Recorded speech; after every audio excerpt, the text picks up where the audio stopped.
Fala, meus amigos! Tudo bem com vocês? Estamos aqui no último episódio da terceira temporada do Glowcast. Nós estamos muito animados porque essa temporada foi incrível. Histórias maravilhosas foram compartilhadas aqui e o nosso verdadeiro desejo é que, de alguma maneira, essas histórias possam te inspirar, te instigar e principalmente te levar para uma reflexão que vai te tirar da zona de conforto e vai te levar para uma zona de crescimento.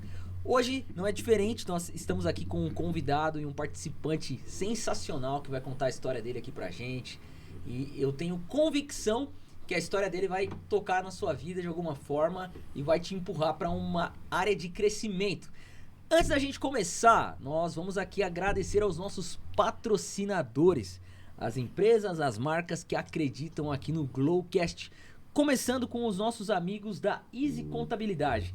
A Easy Contabilidade é um escritório de contabilidade aqui de Curitiba, mas que atende todo o Brasil, prestando consultoria em tudo que está relacionado à contabilidade.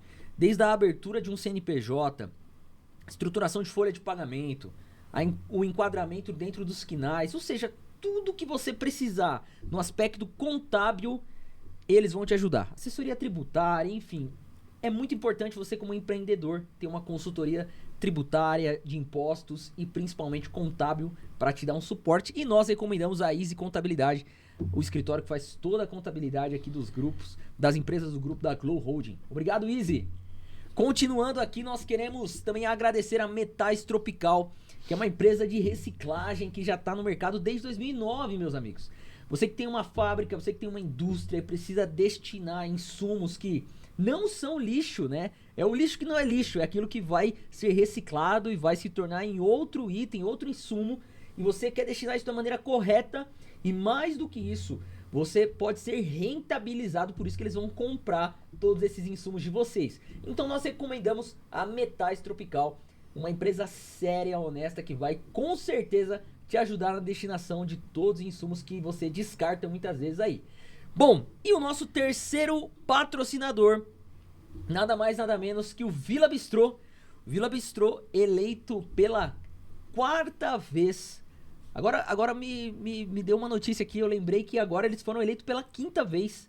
Dentro desse mês, eles elevaram ainda mais. Pela quinta vez foram eleitos a melhor hamburgueria de Curitiba, cara. Olha que legal.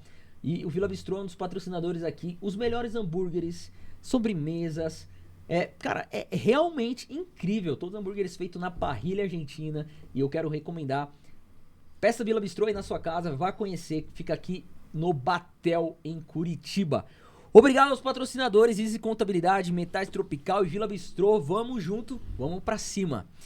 Sem mais delongas, hoje eu quero apresentar pra vocês o nosso convidado, Rafael Carvalho. Opa. Seja bem-vindo, mano.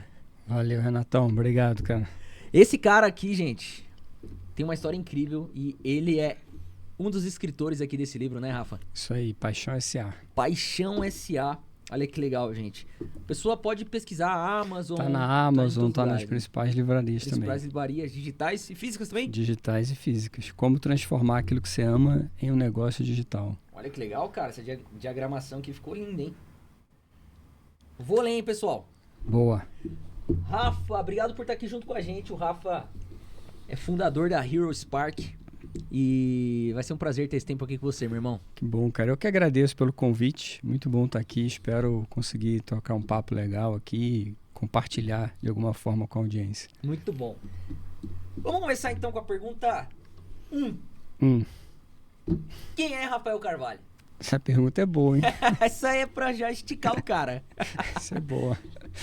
Cara, vamos lá. Difícil, né? Se autodefinir assim, mas, cara, acho que Rafael, primeiramente, acho que se eu fosse me definir, eu sou um cristão, né? Desde pequeno. Sou o pai da Rafaela, marido da Solimar. E sou uma pessoa que tem uma vontade muito grande de ajudar as outras pessoas através das coisas que eu sei fazer, assim. Então, desde pequeno eu sou meio inconformado, tento criar coisas. Eu era aquela criança que desmontava os brinquedos, tentava montar diferente, tentava criar coisas para ajudar os outros. Eu não sabia que nome dava para isso, até que hoje eu me entendo como um empreendedor, assim. Então, eu sou um empreendedor que cria negócios e usa tecnologia para fazer as pessoas conseguirem alcançar aquilo que elas querem, né? Muito bom, cara. Sensacional.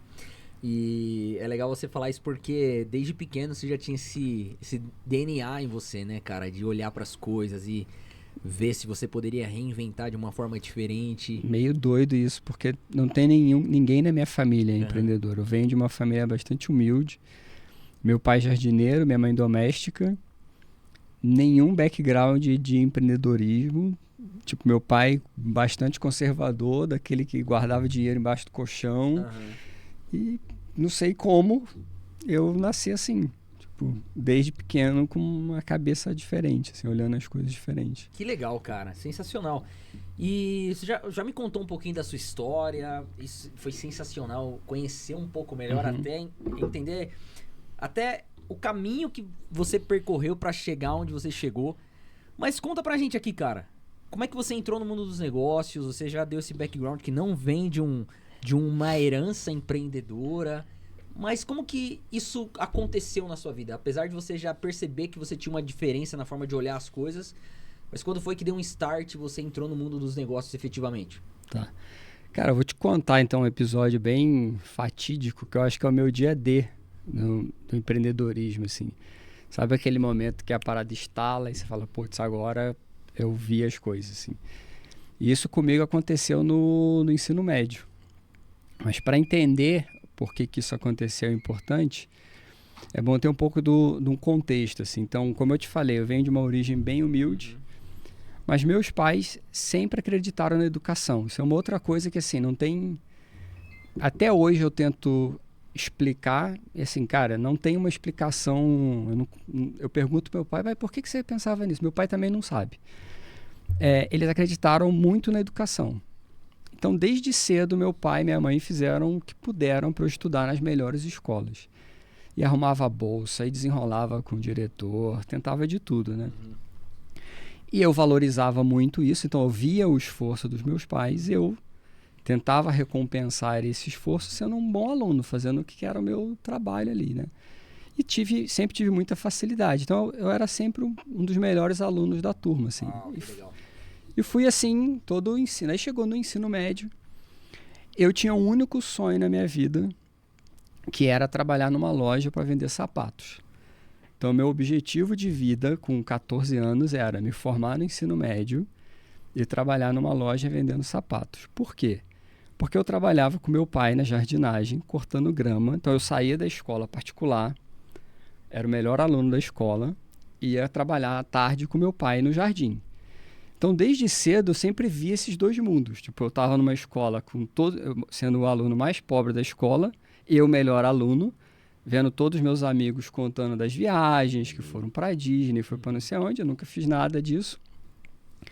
E eu trabalhando pra caramba com meu pai. Então, meu sonho era, gente, quando eu terminar o ensino médio, se eu conseguir trabalhar num lugar que tiver ar-condicionado, cara, vai ser... Já tá no lucro. Zerei, né? a vida. Era tipo isso. Que lugar do Rio de Janeiro, Isso cara? em Petrópolis, nem era tão quente. Nem era tão quente. Mas, cara, zerei a vida. Imagine trabalhar bem vestido, num ar-condicionado, conversando com as pessoas e vendendo ali. Cara, isso pra mim era um modo de zerar a vida. E eu tava no segundo ano do ensino médio, quando aconteceu esse episódio na minha vida, que é a época que todo mundo meio começa a decidir o que vai fazer no vestibular, né? E eu era ali sempre top 3 da sala e os meus colegas no recreio conversando. Eu lembro disso, cara, como se fosse ontem, assim. Todo mundo falando, eu vou prestar para medicina, vou prestar para direito. Meu pai é desembargador, falou que direito é bom na UERJ. Tá? E, de repente, essa conversa chegou em mim. E aí, Rafael, você vai prestar vestibular para quê? Uau. Cara, eu nem tinha pensado nisso. Essa realidade era tão distante da minha vida. Tipo, vestibular, cara. Ninguém nunca na minha família tinha feito universidade. Sim. Uau, mano. Caraca. Falei, cara, como é que eu... Mas sabe aquela parada que parece que o tempo tem uma distorção ali? Eu pensei muito e passaram-se poucos segundos. Eu pensei e eu tive como se eu me visse no futuro. Eu vi no futuro eu trabalhando numa loja, e nada contra quem vende sapatos, mas ó, a minha cabeça com 14 anos realizou a seguinte visão. Uhum. Eu me vi no futuro, com meus 40, 50 anos, trabalhando na mesma loja, vendendo sapato, e vendo a vida daqueles meus colegas toda em outra realidade.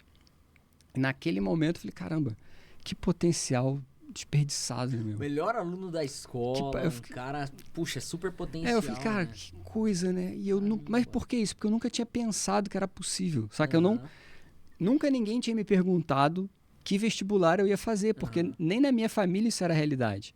Então, todo o meu ambiente trabalhava com... Terminou o ensino médio, você pega o seu diploma do ensino médio e vai trabalhar. Quando pela primeira vez me perguntaram o que eu ia fazer de vestibular, eu assustei e pensei nisso. Eu falei, caraca, mano, eu não sei. E eu respondi na hora, vou fazer engenharia. Sem nem saber. O que era engenharia? Sem nem saber o que era engenharia. Qual engenharia também, né? E aí, cara, decidi que eu ia fazer engenharia. E ali meio que virou uma chave na minha cabeça de desperdício de potencial. Falei, olha, eu não sei aonde que eu vou chegar, eu não sei o que eu vou fazer, eu não sei os planos que Deus tem, eu não sei. Eu nem sei por que eu estou aqui. Porém, eu não vou desperdiçar o meu potencial. Se alguém me deu esse potencial de estar aqui, olha, aí eu virei essa chave. Olha que oportunidade que eu tenho. Eu estou aqui na melhor escola da cidade, discutindo de vestibular, e eu estava pensando em terminar o 3º ano e parar. Não vou parar mais não. Eu vou agora elevar esse potencial até onde eu conseguir chegar. Muito bom. E isso virou essa chave e aí eu comecei. Aí eu mirei no vestibular e aí eu comecei a pesquisar o que eu poderia fazer de diferente. E isso conecta com o empreendedorismo porque nessa pesquisa eu logo entendi que a única forma que eu teria para de fato romper um crescimento na minha vida seria através do empreendedorismo. Então, logo comecei a entender, poxa, se eu trabalhar em tal cargo, eu vou ter tanto de salário, blá, blá, blá. Aonde que estaria a exponencialidade do crescimento? Quando eu mapeei tudo que eu poderia fazer, existe uma exponencialidade de crescimento para eu crescer 3 gerações, 4 gerações, 10 gerações, eu tenho que empreender. Se eu não empreender, eu não vou conseguir dar um salto. E Cara, aí é legal você falar isso, porque existem muitas pessoas que são extremamente inteligentes e capazes num aspecto intelectual mesmo, Sim. mas nem sempre ela consegue empacotar isso aqui para uma solução que vai se tornar num negócio e vai se tornar em algo que gere rentabilidade. Muitas pessoas são extremamente capazes, mas elas não conseguem enxergar esse potencial em ela desenvolver algo que pode se tornar um negócio. Acredito que você deve conhecer pessoas que são extremamente... que você fala, meu, essa pessoa é incrível. Todo dia. Hoje em dia, na Heroes Park, por exemplo, acontece. Eu vivo sempre falando com o pessoal, olha, conhecimento é diferente de você ter produto, de você fazer venda. O que vende, o que gera o negócio, o que gera o empreendedorismo é produto. Então tem muita gente com muito conhecimento numa área, com uma expertise gigante, só que ela não consegue dar esse salto, transformar esse conhecimento em algo que consiga impactar outras pessoas. E aí entra naquela frase que diz que só existe uma profissão no mundo, que é vendedor. E cara, eu gosto dessa frase porque no fim das contas... todo mundo está vendendo alguma coisa. Seja o conhecimento, que agora está empacotado num produto digital, seja um currículo que você está mandando, você está vendendo ali a sua expertise. E quem sabe vender melhor vai ter recompensas melhores, né? Esse ponto é muito importante. Sim, cara, de verdade, você está sempre vendendo. Mesmo que você ache que não está vendendo nada, você está vendendo uma ideia. Você está vendendo uma mensagem. Então... Cara, e às vezes já aconteceu de eu receber currículo ali na Glow e eu olhar e eu falar, caraca, bicho, eu que tinha que estar mandando currículo para essa pessoa. A pessoa fez um bom trabalho de vendas, né? Não, e às vezes com diversas formações e tal, eu falo, cara, é incrível. Mas o ponto-chave não é realmente o quanto de formações você tem, né? Mas é o como você tangibiliza isso em um negócio. É porque existe hoje, assim, falando disso, existe uma diferença entre conhecimento, a expertise e a capacidade de impactar os outros com esse conhecimento e com essa expertise. O que gera valor na economia não é a sua capacidade, o seu conhecimento. O que gera valor na economia é a sua capacidade de impactar os outros com o seu conhecimento. Isso é diferente. Então, tem gente que tem muito conhecimento. Cara, eu sou especialista em alguma área, eu sou muito especialista. Mas essa pessoa ela é incapaz de impactar os outros. Incapaz ou porque ela não consegue ensinar aquilo que ela sabe, ou porque ela não consegue transformar aquilo que ela sabe em produtividade, está dentro de uma empresa gerando produtividade, então não vai adiantar. Em compensação, a gente tem pessoas que às vezes não têm tanta capacidade, não têm tanto conhecimento, mas elas rompem uma barreira e elas quebram essa timidez, essa vergonha, e elas começam a impactar um monte de gente. E aí isso gera transformação na economia, e aí isso gera remuneração. Então, inclusive isso explica por que a gente tem hoje nas redes sociais, tem um monte de fenômeno da dor de cotovelo do expert sem dinheiro. Que é o seguinte, eu tô aqui com 3 diplomas, doutorado, pós-doutorado, doutorado na Europa e ganho aqui R$5.000. Aí ele fica vendo na rede social o coach XPTO lá, falando que está ganhando 500 mil por mês. Mas eu sei mais do que aquele cara. Beleza. Mas você sabe mais do que aquele cara e você impacta 20 pessoas. Aquele cara sabe menos do que você, não tem diploma, mas ele impacta 2 milhões de pessoas. Ele causa mais impacto. E eu acho que muito vai do foco que a pessoa dá muitas vezes. Uma das áreas que eu mais gosto de desenvolver hoje é branding, né? E quando a gente vai falar sobre branding, a gente está falando sobre um ativo extremamente importante do negócio, que muitas vezes o próprio empresário, ele soube abrir um negócio, mas ele desassociou o negócio da marca. Ele não olha muitas vezes o negócio dele como uma marca. E aí muitas vezes ele não desenvolve branding. O fato dele não desenvolver branding de maneira intencional faz com que muitas vezes ele não consiga sair do âmbito preço e caminhar para o âmbito valor. Porque ele não tem uma diferenciação tão clara do concorrente dele. E por que eu tô criando esse paralelo? Porque muitas vezes o cara, ele foca tanto em obter conhecimento, e isso é extremamente importante, mas ele esquece da outra parte, que é como eu vou embalar, produtizar, como que eu vou empacotar esse conhecimento em algo que vai me gerar recurso. Sim. Então, cara, a própria palavra vai falar que o muito estudar gera cansaço e enfado, né? Óbvio que a gente não vai ser negligente e não estudar, não é esse o ponto. Mas é como que tudo isso que eu tô absorvendo vai transbordar e isso vai gerar um resultado, gerar um impacto. Sim, e assim, eu também não sou... Cara, cada um faz o que quiser, não sou nada contra. Cara, eu quero ler 20 livros de cuidar de plantas e porque eu gosto. Cara, beleza. O meu ponto é muito o impacto na economia e o que gera dinheiro, né? Então, o que gera dinheiro, que move o capitalismo é o impacto que você causa. A sua capacidade de gerar produtividade, de impactar a vida dos outros. É isso que move a economia. Então, se você não tiver... E aí, quem quer ser uma força motriz na economia, você precisa desenvolver esse equilíbrio, na minha visão, esse equilíbrio, esse balanço. Cara, eu posso ter um pilar meu, e eu sempre fui um nerd. Te conto, cara, eu sempre fui um nerd, sempre fui um ótimo aluno. Mas eu consegui virar a chave de que eu preciso equilibrar isso. Não adianta eu ser um ótimo aluno, escondido, trancafiado no meu porão, e não falar o que eu sei. Eu preciso equilibrar isso. Eu preciso agora pegar esse conhecimento e, de alguma forma, impactar as pessoas.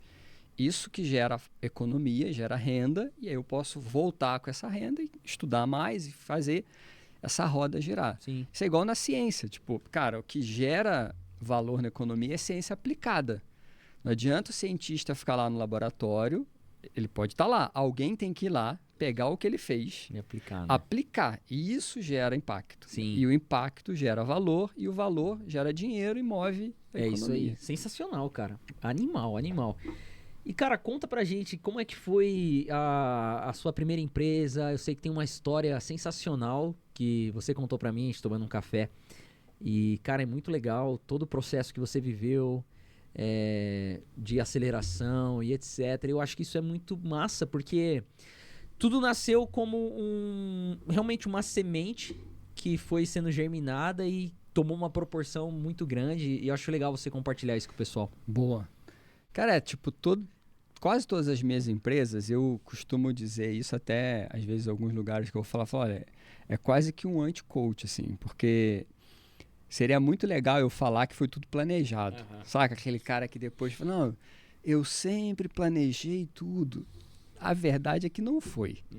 Né? Na minha vida, pouquíssimas coisas eu planejei. Eu tenho uma visão, Renato, muito assim.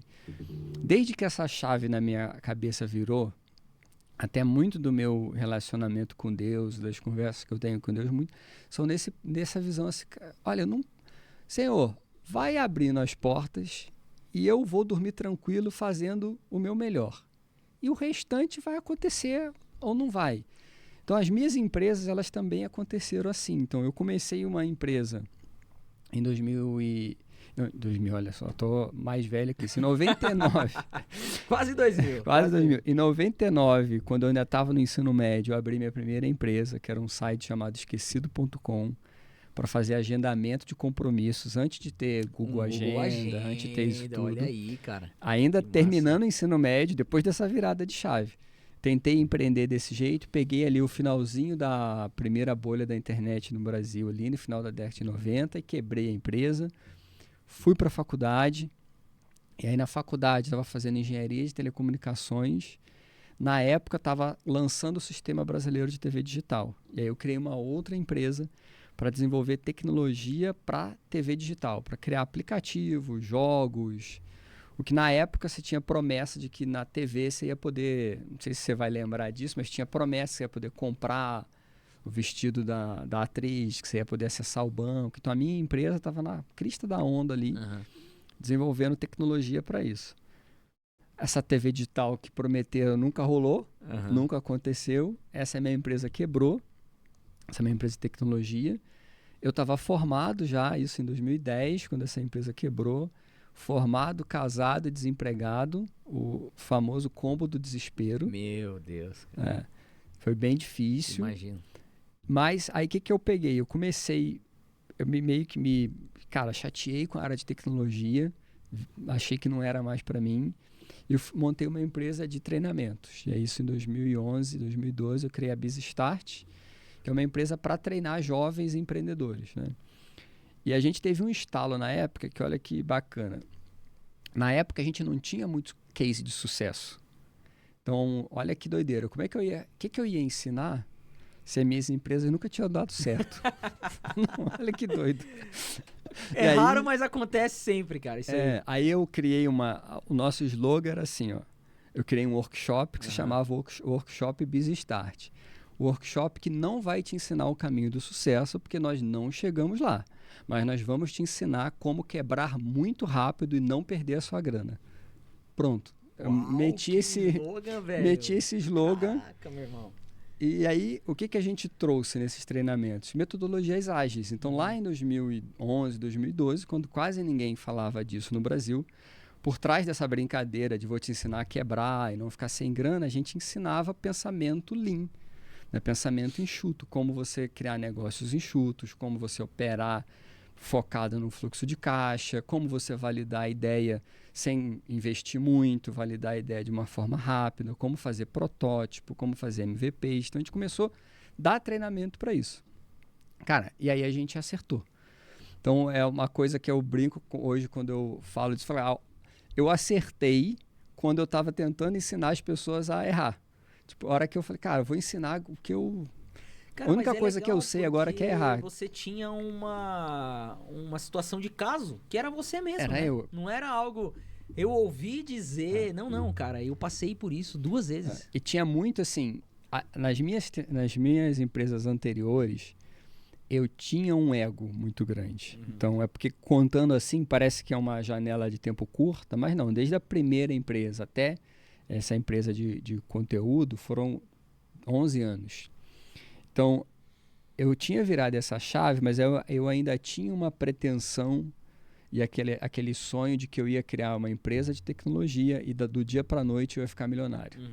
Cara, eu vou criar um app e vou ficar milionário. Eu vou criar um app e vou ficar milionário. Então, a minha visão era muito assim ainda. Cara, eu vou criar uma parada disruptiva com muita tecnologia que ninguém nunca pensou, ninguém nunca inventou e eu vou ficar milionário. Eu vou romper agora. Deu tudo tão errado que quando eu cheguei nessa empresa, na BizStart, eu já estava tão cansado e tão arrasado que as minhas conversas com Deus, assim, cara, não quero mais ser milionário. Cansei, não vai dar, não quero. Eu quero agora deixa eu só fazer alguma coisinha aqui que vai dar certo. Deixa eu conseguir fazer alguma coisa.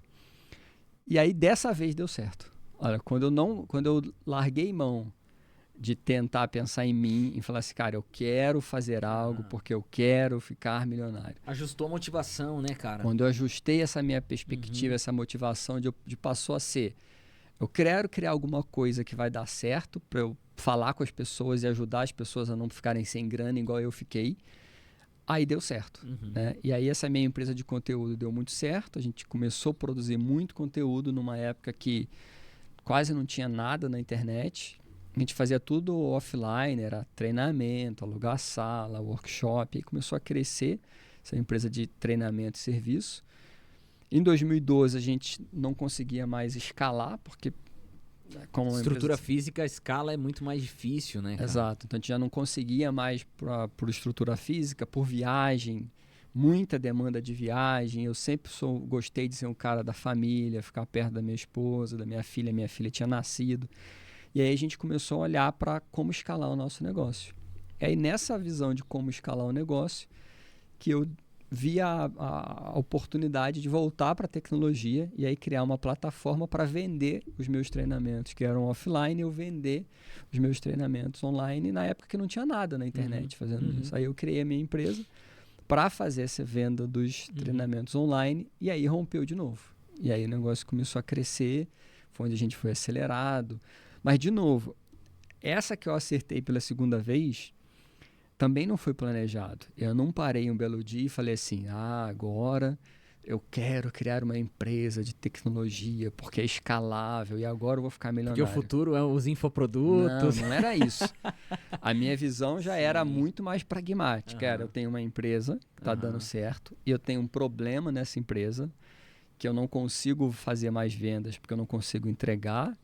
Eu vou perder o meu casamento porque eu estou viajando todo final de semana.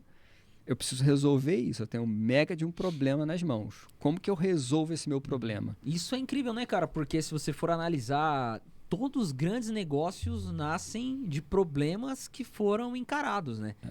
Pô, o problema, e eu sempre falo isso, né? O problema todo mundo consegue enxergar.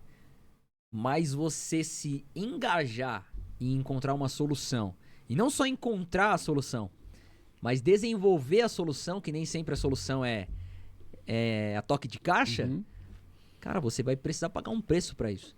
E é legal falar sobre isso porque a sua motivação, novamente, ela não tava nisso, né? Do tipo, vou montar uma plataforma... já tava em resolver o meu problema. Resolver o seu problema, que envolvia a família, envolvia o seu negócio, envolvia N outras coisas que falava sobre outras pessoas, né? Isso e o mais interessante é que depois que eu resolvi o meu problema, que eu criei essa minha plataforma, eu comecei a perceber que outras empresas tinham o mesmo problema que a minha empresa. E aí que o negócio foi crescendo quase que organicamente, porque eu não tinha me dado conta de que tinha um monte de gente com o mesmo problema que eu. Então eu resolvi o meu problema e tinha um monte de outras pessoas com o mesmo problema que aí foram usando a minha tecnologia e foi dando certo. Então, hoje até... quando eu vou falar para jovens que estão querendo empreender, tem muita gente muito preocupada ainda em criar solução. Tipo, direto aparece, por exemplo, no meu Instagram, Rafa, qual o nicho tá quente?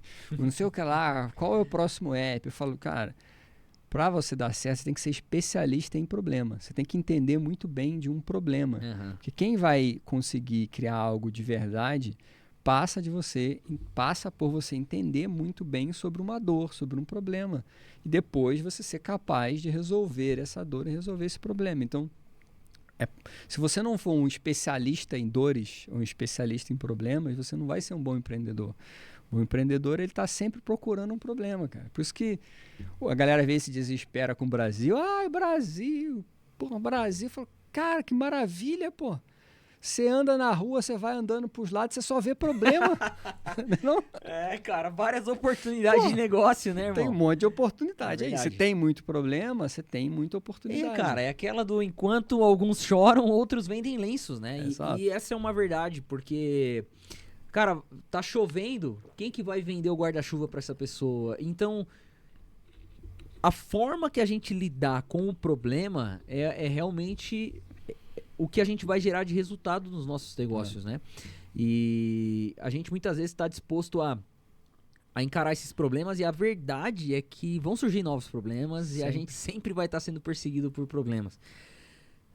E Rafa, qual foi o momento ali de aceleração até se tornar a Hero? Eu acho que essa história é muito legal porque foi muito além das suas expectativas, né, cara? Foi, cara. Até assim, aí essa empresa de tecnologia que chama Eduz, EDOOLS, não confundam com a outra Eduz. Cara, a gente criou para resolver o meu problema. Do dia para noite, eu descobri que outras empresas tinham o mesmo problema. E aí foi uma coisa um crescimento que a gente não planejava. As coisas começaram a vir cliente, vir gente orgânica querendo usar a plataforma. A gente teve que parar e falar, opa, de fato existe uma oportunidade aqui. E aí, em 2014, a gente cresceu absurdamente, né? E tem na época tinha uma aceleradora, que ainda hoje ela é uma das maiores do mundo, que chama 500 Startups. Cara, e a gente despretensiosamente, nós submetemos para lá, mas de novo, naquela visão assim, mano, nunca vou passar isso aqui. Só vai, vamos ver o que dá, né? Mas aquilo que eu falei, que eu sempre falo para Deus, não sei o que eu vou fazer, eu vou ir fazendo. Se eu deixar de submeter, é um descaso meu. Se eu submeter e não for aprovado, é a sua vontade. Tá tudo bem, mas então, eu fiz a minha parte. O que é a minha parte? É submeter. Não tem essa porta aqui para eu entrar? Deixa eu bater nela e ver se ela vai abrir, né? Não? Cara, exatamente. Então, assim, eu encaro a vida assim. Abriu a inscrição, chance de passar, cara, menos de 0,01. Vou submeter? Vou. Porque eu não sei se é da vontade de Deus, não me falou nada, vamos submeter. Cara, submetemos e passamos. Então fomos aprovados. Sim. A gente estava com um crescimento gigante. E aí eu morei 3 meses em Mountain View, lá em 2015, lá trabalhando junto com a galera da 500. E aí foi uma outra... Você teve aquele episódio no dia D que eu virei a cabeça. Quando eu tive a oportunidade de morar no Vale do Silício, que é praticamente o sonho de todo startupeiro. Foi uma outra virada de chave de eu entender. Para mim, o que mais impactou quando eu cheguei lá, e na minha turma, eram 35 startups de todos os países. Tinha gente de tudo quanto é lugar. Tinha gente de lá, de Stanford, de Harvard, empreendendo e acelerado lá, assim como tinha gente de Singapura, assim como tinha gente do Brasil, tinha gente da Coreia. Quando eu cheguei lá, cara, a gente chegou com aquela síndrome do cachorro vira-lata. Sabe, cara, somos os piores aqui. Sim. Aquele inglês meio ruim, meio meia boca. Cara, a hora que a gente se deu conta de que a nossa empresa era a empresa mais sólida das 35. Uau, cara. Falou assim, mano, que isso, vamos parar com essa síndrome. Eu pegava a call com o time aqui, galera, para com essa parada aí, mano, nós vamos pra cima agora, pô. Que legal, irmão. Então isso foi uma outra virada de que, assim, cara, às vezes a gente acha que a gente é menor, acha que não vai conseguir, mas é todo mundo gente, é todo mundo igual. E essa eu falei, caraca, eu tô num lugar que move a economia do mundo, sentei pra tomar um café e eu continuo sendo eu igualzinho, não mudou nada. Isso é muito bom, cara. Tipo, e aí isso deu um estalo na minha cabeça, não, pô, agora não vou ficar mais de firula, vamos pra cima e vamos fazer acontecer. E aí a gente cresceu, assim, voltei, nós crescemos durante 5 anos, alucinadamente, até a gente dominar o mercado e ficar com um único competidor no Brasil, que era uma empresa aqui de Curitiba. E concorrendo com essa empresa daqui, até que um belo dia, dados os investidores falando muito para a gente se encontrar, mas para você ter uma ideia, a concorrência era tão grande que eu não queria falar com aquele cara. E aí a gente marcou um almoço em São Paulo, para eu conhecer quem era essa pessoa que representava essa empresa, que era a minha única concorrente no Brasil. Sentei na mesa para conversar com ele como se eu estivesse conversando contigo, assim. Ó. E a gente não tinha muito o que falar. Você já imaginou o que você fala pro teu concorrente? Corinthians e Palmeiras, né? Você tá brigando com o cara por 5 anos e brigando desde a busca orgânica no Google, blog, batendo proposta, batendo preço. E o cara senta pra falar contigo assim, olho no olho. E aí? Cara, e naquele momento a gente começou a falar de mercado, de futuro. E a gente viu que tinha uma sinergia. Sabe aquelas coisas meio inexplicáveis, mano? Que ano que era isso, cara? Isso foi 2018. 2018. Legal. Aquela parada, você falou, mano, eu odiava tanto essa pessoa, mas não tem muito motivo. Por quê, né? Ele é tão gente boa, né? Não, fala, porra, como é que pode, cara? Eu tinha até uma foto dele lá pra jogar uns dados. Tava lá Tava lá, blacklist ali. Tava lá, mas o cara é gente boa como eu, cara. Eu acho que até se eu tivesse na mesma cidade que ele, a gente poderia ter sido sócio. E isso, cara, quando quebrou essa barreira, e aí de novo, foi uma outra virada na minha cabeça. Gente, às vezes a gente cria umas barreiras com as pessoas, saca? Que não tem motivo. Sabe? A gente às vezes vai alimentando essa barreira, vai alimentando, e isso vira um muro quase que intransponível. Mas quando você para olhar, não tem muita razão. É verdade, e não tinha muita razão. Cara, por que eu odeio essa pessoa? Não sei. E aí começou a nascer uma relação. No segundo encontro que nós tivemos, o Nilson, que inclusive é coautor agora do livro, que é meu sócio, falou, Rafa, você é cristão? E eu olhei para ele e falei assim, sou. Por quê? Porque eu também sou. Eu falei, putz, grilo, tá tudo explicado. Olha aí, cara. O cara era meu concorrente por 5 anos, eu tacando dardo na cara dele, brigando por preço, aí eu sento na frente do cara. Como é que pode acontecer isso? E aí desse papo, as duas empresas que estavam brigando, a gente começou a olhar e falou, não faz sentido a gente brigar, então vamos juntar. E aí foi daí que nasceu a Heroes Park. Nós fundimos as empresas em 2018. Em 2019 nós lançamos a Heroes Park. E aí, cara, foi um crescimento também surreal a partir daí. Porque a gente, só de parar de disputar preço e de parar de gastar energia brigando, você foca no crescimento. As forças, né, E cara? aí a gente uniu as forças e foi outra transformação. E aí foi quando você veio para Curitiba. E aí foi quando eu vim para Curitiba, eu trouxe a família. Então, assim, hoje a comunidade que eu frequento aqui, tá com a minha família aqui, cara, várias coisas eu não fazia a mínima ideia em 2018. Cara, é muito legal falar sobre isso, porque às vezes a gente vai para uma perspectiva do fazer planos e estar muito preso a esses planos. E eu acredito sim que a gente deve fazer planos, né? A gente não pode ser alguém que não tem uma perspectiva de futuro, não consegue ver o futuro. A gente tem que fazer isso sim.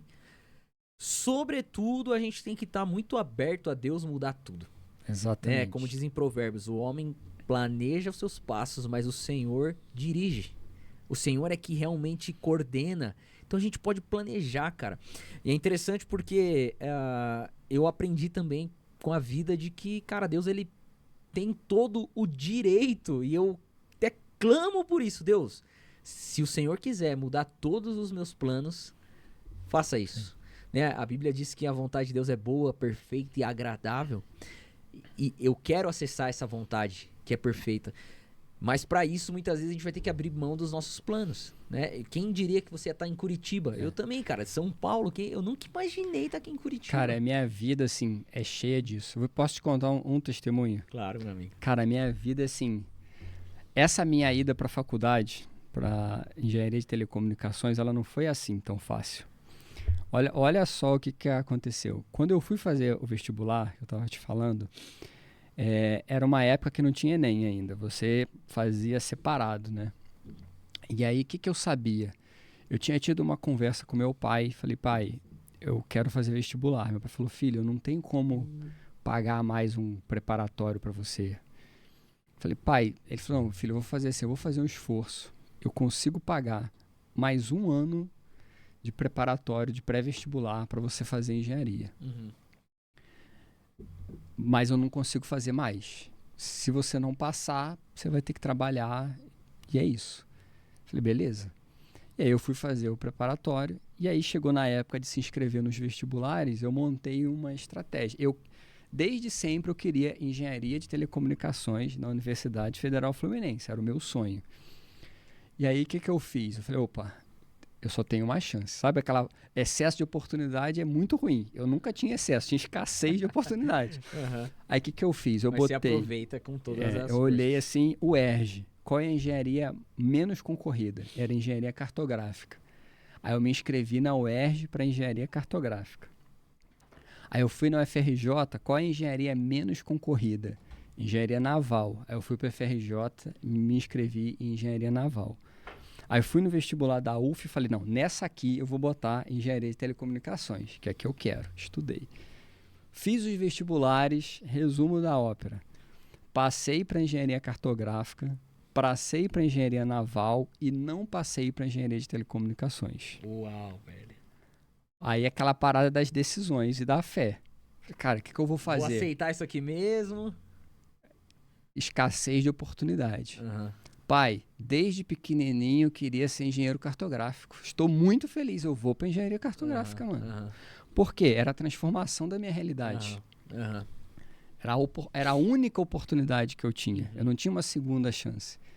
Eu fui fazer engenharia cartográfica na UERJ. Eu não tinha onde morar no Rio. Meu pai arrumou com um vizinho dele a casa de uma senhora para eu morar no Morro do Adeus, em Bom Sucesso, no Rio de Janeiro. Eu morei 2 anos junto com ela, pagando uma pensão lá, sem descarga, tomando banho frio, tiroteio toda noite. Morro do Adeus é meio complicado esse nome. Pancadaria. Estudando engenharia cartográfica.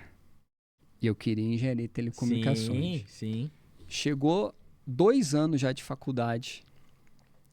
Meu pai ficou totalmente sem grana. Não tinha como bancar a pensão, não tinha nada. Eu falei, mano, Deus, eu vou ter que abandonar. Tem que abandonar a engenharia agora.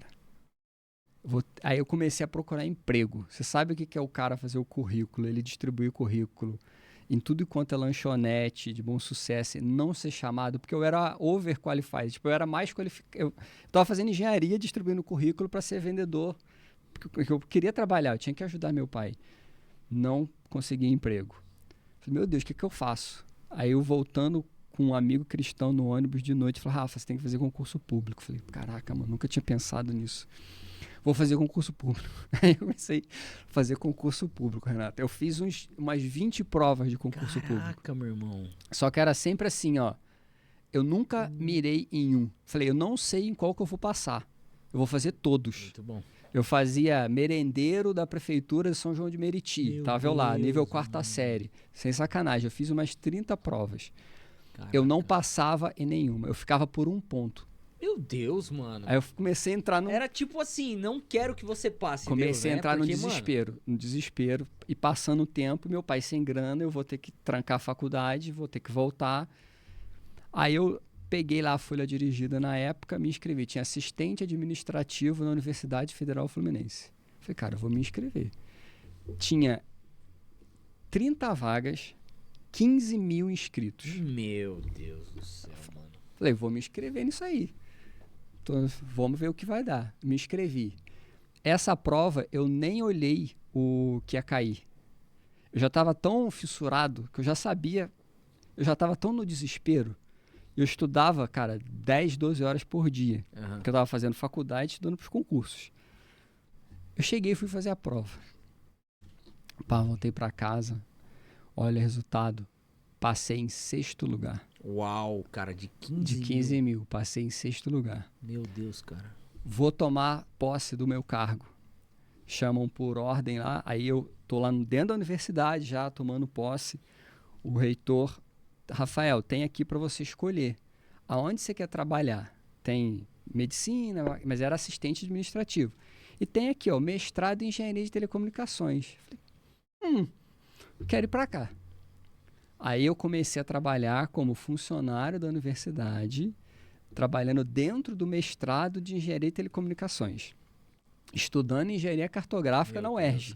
Saía do Maracanã pegava o metrô para ir para o centro, para pegar a barca, para ir para Niterói, para trabalhar, depois voltava para ir para Bom Sucesso.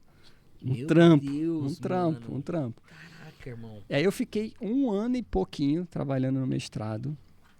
E aí eu tô lá, fiquei amigo de todos os professores, eu era funcionário da universidade. Aí um professor chega para mim, Rafa, tu estuda onde, né? Eu estudo na UERJ. Pô, por que você não vem para cá? Eu falei assim, como, pô? Eu tô na UERJ. Você não sabia que tem transferência externa? Eu falei, não, o que é isso?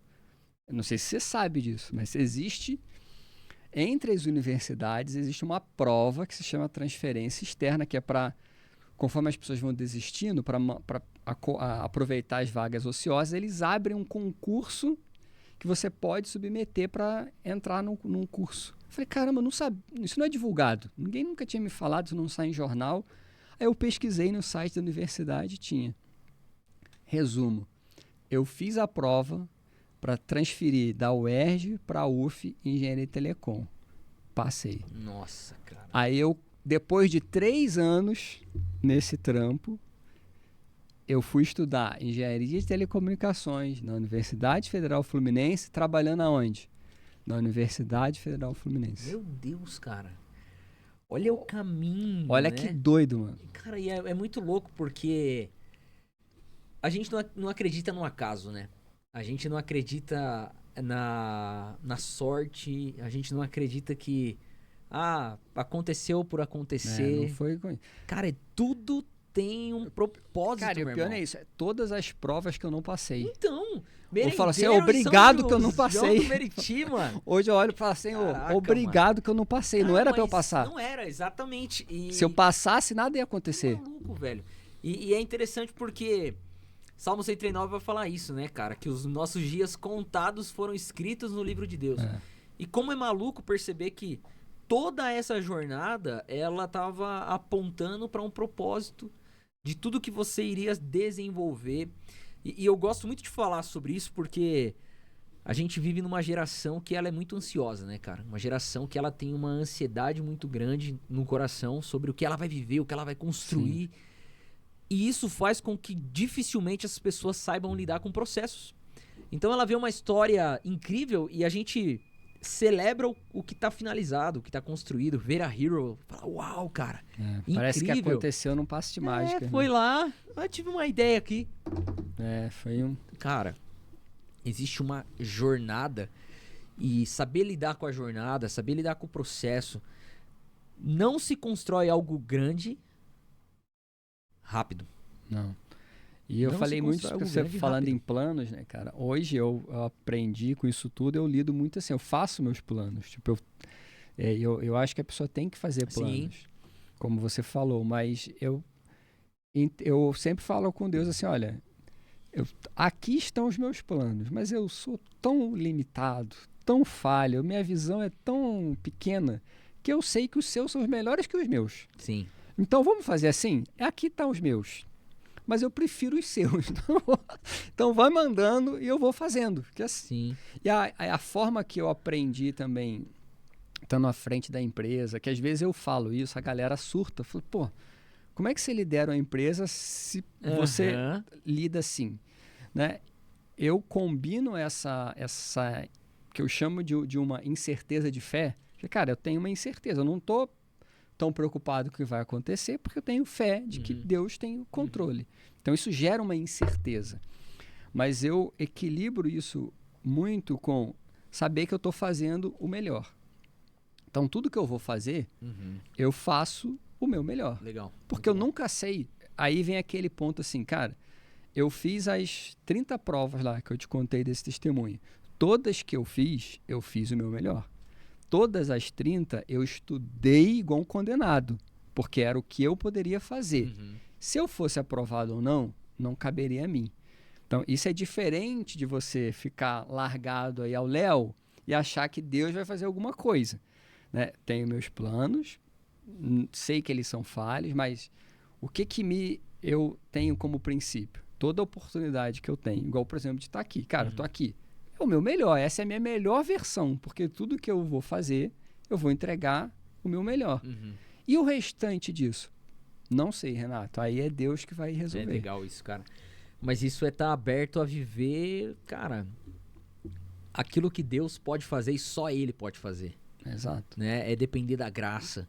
A Bíblia fala que é aquele que pode fazer infinitamente mais do que pedimos ou pensamos. Então, cara, tá nesse lugar é muito bom porque sai do âmbito de meritocracia. Apesar de eu acreditar na meritocracia até certo ponto, de que você tem o que você merece, a gente rompe para um novo ambiente que é um ambiente da graça. Exato. Eu vivo algo hoje que muito tem o meu melhor, o meu suor, mas muito mais tem a graça de Deus, cara. Que são lugares que eu acesso, pessoas que eu me conecto, ambientes que eu estou, que é muito melhor do que eu imaginava e do que minha capacidade poderia me levar.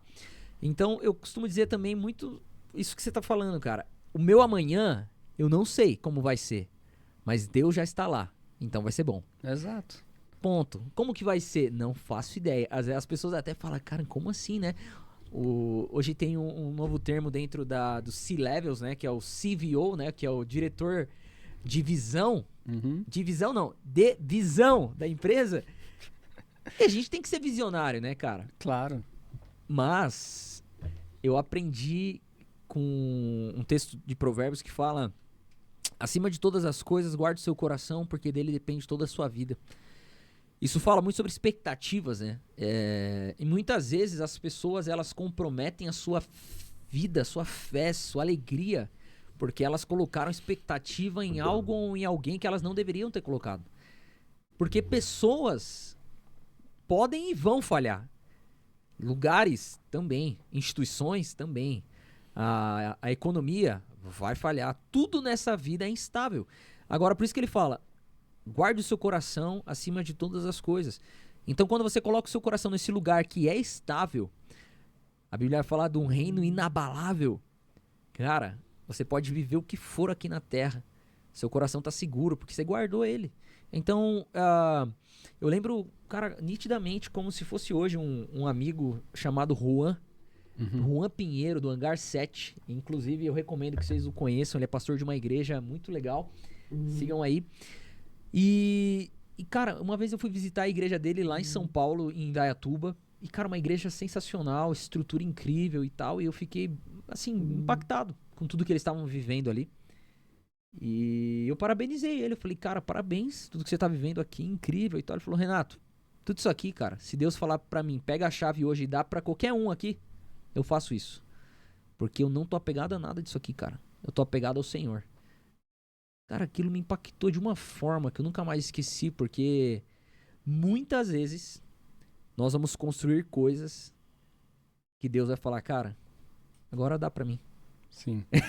Eu acho que essa meritocracia que você comentou, que eu chamo de meritocracia abençoada, leva a isso, assim, que, cara, tem esforço, claro que tem esforço nosso, mas é uma visão também de que o que Deus já fez na minha vida é muito além do que o meu esforço alcançaria.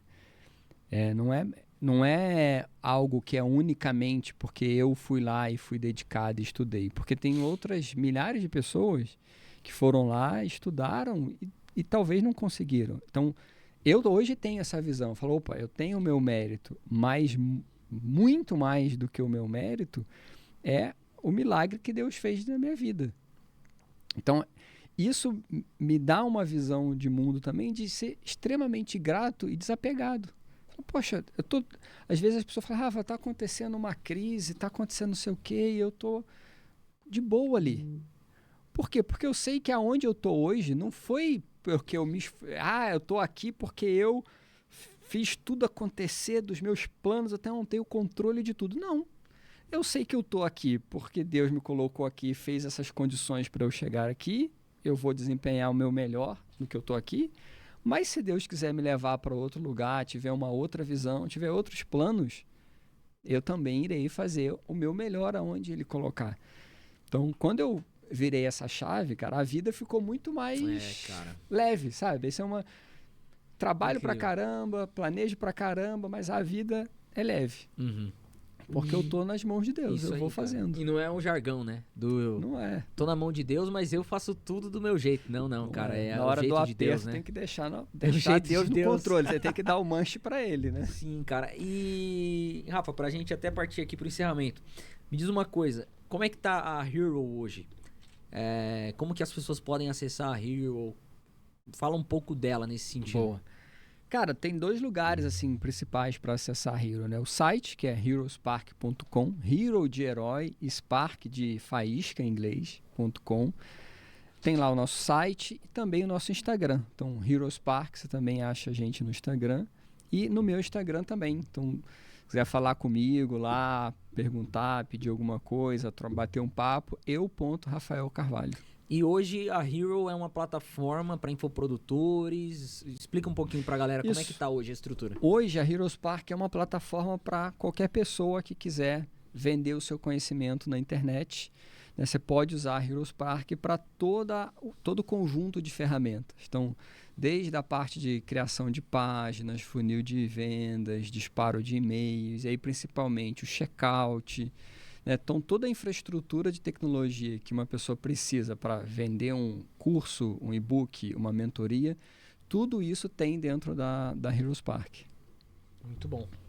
E aqui vocês contam um pouco dessa jornada, como é que é aqui a história do livro, Esse Rafa? livro é bem bacana, cara, que esse livro Paixão S.A. ele foi escrito pensando nas pessoas que tem alguma faísca, tem algum conhecimento. O que a gente chama de faísca? Você que vai estar ouvindo aí a gente. Aquele ímpeto por fazer alguma coisa. Cara, eu tenho um desejo de compartilhar o meu conhecimento, eu queria ajudar as pessoas. Isso é uma faísca. Né? Então, nesse livro a gente conta como que você pode transformar essa faísca em um negócio. Então, a gente mostra tudo que está acontecendo no mundo de educação, as oportunidades que a tecnologia trouxe para qualquer pessoa agora monetizar o conhecimento, coisa que há 15 anos atrás era impossível, hoje é possível. Então a gente mostra toda essa oportunidade e dá um passo a passo. Muito bom. Então se uma pessoa hoje não sabe nada, quer entender o que é o mundo de infoprodutos, entender o que está acontecendo nesse mundo, esse livro vai ajudar bastante. Que legal, cara, porque realmente é uma dúvida de muita gente, né? Principalmente da geração X, eu acho, os anos 90. Acho que sim. Acho que é a X. A gente teve um podcast aqui sobre gerações. Hoje são tantas gerações, você tem que trazer a tabelinha, né? O último episódio da temporada 2 foi sobre gerações, foi sinistro, assim, de legal. Inclusive, assistam lá, é com o Gabriel Brito. E a gente fala sobre as gerações, né? E a geração dos anos 90, anos 80, é uma geração que nasceu não dentro da era digital, né? Então ela tem um pouco de... uma curva de aprendizagem muito maior da geração Z, a geração Alpha, que já nasceu no mundo da internet, né, cara? Cara, e algo que é importante, falando até do assunto do livro, assim, para deixar essa mensagem para as pessoas, é que quando a gente fala de infoproduto, fala de marketing digital, é extremamente comum você associar isso com milionários, jovens que ficaram ricos, etc. Existe a possibilidade de você ficar milionário no digital, fazer muito dinheiro? Sim, existe a possibilidade. Porém, existe uma outra milhares de pessoas que não estão fazendo seus 500 mil por mês, não estão fazendo seus 1 milhão por mês. São pessoas que estão complementando renda. Então, se você imagine, você ser um profissional, você trabalha, tem ali o teu CLT bonitinho, e você foi e criou um e-book, criou um curso online que está te gerando 5 mil reais, 10 mil reais de renda complementar todo mês ali com baixo esforço. Exatamente. Essa oportunidade, quer dizer, essa via de monetização, ela é extremamente acessível para todo mundo. Então pode ser que, eu nunca vou ser o milionário que vai fazer 20 milhões no lançamento. Isso de fato é para poucos, assim como existem poucos Elon Musk, assim como existem poucos Bill Gates. Porém, qualquer pessoa hoje que tem um conhecimento, que sabe fazer alguma coisa, poderia estar ganhando 3 mil reais, 5 mil reais, 10 mil reais por mês com o digital. Cara. Então aqui são passos práticos para a pessoa tirar uma ideia do papel, né? Exato, passos práticos para que a pessoa monetize um conhecimento que ela tem. Transforme o que você ama em um negócio digital. Sensacional, gente. Paixão S.A., Amazon e entre outros. Põe no Google aí que você vai achar. Vai achar, com certeza. Rafa, pra gente encerrar, meu amigo, o papo tá bom demais, mas vamos lá. Olha aqui pra câmera que tá em cima de mim. Opa. E você vai dar um conselho final pra quem tá ouvindo a gente. Sabe, aquilo que seja uma palavra realmente que tá aí no seu coração pra essas pessoas. Tá, boa. Então, olha só, você que tá me ouvindo, assim, acho que um conselho, perto de tudo que a gente já falou aqui, é que você tenha uma vida onde você faça seus planos, você se planeje, você busque dar o seu melhor. Sempre que você fizer alguma coisa, você procure ser o melhor naquilo que você está fazendo. Se você está trabalhando no escritório, cara, trabalhe da melhor forma possível. Está dentro de casa, faça o que te derem para fazer da melhor forma possível. Mas não esqueça de que, além daquilo que você faz, além daquilo das forças que você pode fazer, que você se entregar os teus planos para Deus é o melhor caminho. Então, cara, não adianta, Renato, sempre que me dá uma oportunidade, eu tenho que falar de Jesus. Assim, cara, tudo na minha vida mudou quando eu deixei de tentar fazer as coisas com as minhas forças e passei a deixar Deus guiar, e eu tô ali de copiloto acompanhando. Então, o meu conselho é esse também. Vê se dá uma pensada, dá uma refletida aí, vê se a sua vida não vai ser uma vida mais feliz se você estiver na direção de Deus, né? Isso é o que eu fiz para mim e funcionou. Talvez funcione para você também. Pra mim também. Animal, mano, mas é isso mesmo, cara. Eu acho que é muito importante a gente trazer essa pauta, né, cara? Porque no fim, tudo que a gente constrói aqui na Terra fica aqui, né, cara? Exato. E existe algo que é eterno. E isso que é eterno é o que a gente precisa dedicar energia, tempo, recurso. Bom demais. Obrigado, Boa. cara. Eu que agradeço aí. Sigam aí, Valeu. gente. Rafa Carvalho no Instagram. Isso aí. E Heroes Park Heroes também. Park também no Instagram. Sensacional. E compre o livro. Bom demais. Então a gente vai encerrar aqui a nossa terceira temporada do Glowcast da melhor maneira, agradecendo aos nossos patrocinadores que acreditam aqui no nosso podcast. Mais uma vez agradecendo a Easy Contabilidade, o escritório de contabilidade aqui das empresas do Grupo Glow Holding. Você que precisa abrir um negócio, fazer a gestão contábil com umas pessoas profissionais, éticas e, acima de tudo, que vão te ajudar a fazer da maneira correta, nós recomendamos a Easy Contabilidade. Os nossos patrocinadores também da Metais Tropical, que estão no mercado desde 2009. Você que precisa destinar insumos que aparentemente são lixo, mas não é lixo, é reciclável. Você quer destinar para um lugar correto e ainda por cima ser rentabilizado com isso, a Metais Tropical vai te ajudar com toda certeza. A gente tem um QR Code que vai aparecer aqui na tela, você pode entrar em contato com eles também. E para encerrar, nossos amigos do Vila Bistrô, sem dúvida nenhuma das melhores experiências gastronômicas que você vai ter, eleita pela 5ª vez a melhor hamburgueria de Curitiba, que fica no Batel, aqui na nossa cidade de Curitiba. Recomendamos para que você conheça. Se você quiser pedir aí na sua casa também, no link do Instagram Vila Bistrô, você vai encontrar os formatos de pedido delivery e eu tenho certeza que você vai ter uma experiência incrível. Obrigado, patrocinadores, obrigado, equipe, todos que fazem acontecer aqui o nosso podcast. Bom demais. Valeu, Rafa. Valeu. Tamo junto. Um abraço. Você que tá aí, não vai embora sem se inscrever no nosso canal, deixar um comentário e enviar pros seus amigos. Tamo junto. Valeu. Vamos pra cima.